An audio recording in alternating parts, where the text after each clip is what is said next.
د 1995 لمریز کال په لومړۍ ورځ د افغانستان جمهور رئیس محمد اشرف غني د کابل په بادام باغ کې د بزګر د جشن په مراسمو کې کرنیز نندارتون پرانیست.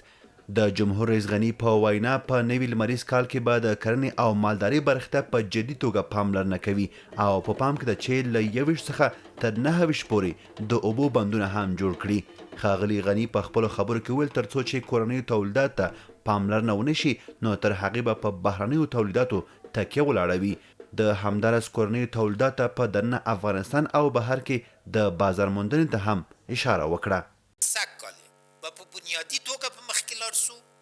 مالداري و دې برخه کې کم وغږېدم، همالته مې توجه سته. قلم په قلم هر چیزی که تولید افغانستان است بادسی از وزارت محترم زراعت سرش گزارش میکنه. گندم چی کردیم؟ به چی رقم آوردیم؟ جواری را چی کردیم؟ زعفران چی کردیم؟ انگور چی کردیم؟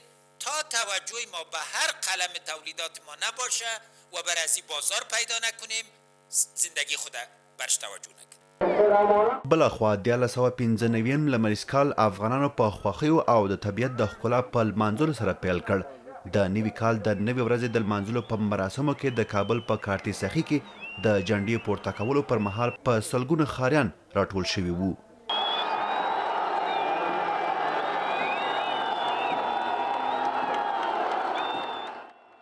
مهم از همه دولت مردها لا ټولو مهمه زموږ د دولت چارواکي باید د همت ملا وتړي او کوچنیو شیانو پسې ونه ګرځي، خپل بقا لپاره نه بلکې د ملت د بقا لپاره د کار وکړي.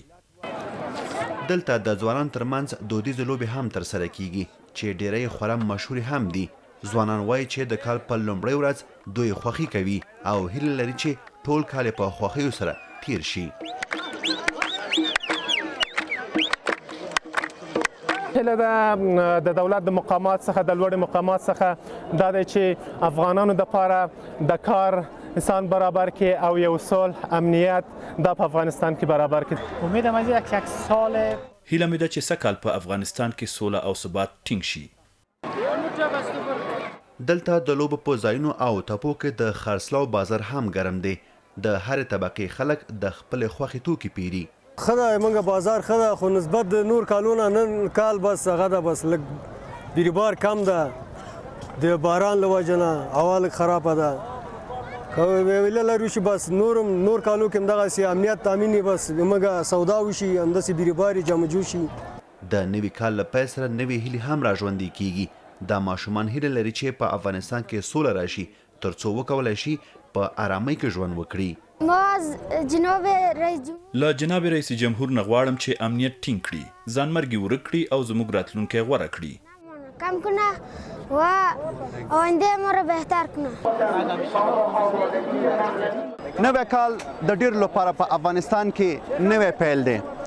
زیات شمېر افغانان په دې تمه دي چې په 1995 لمریز کال کې خوشحالي او سوکالي له ځانه سره ولري او همدغه کار هم په خوښۍ سره تیر کړي.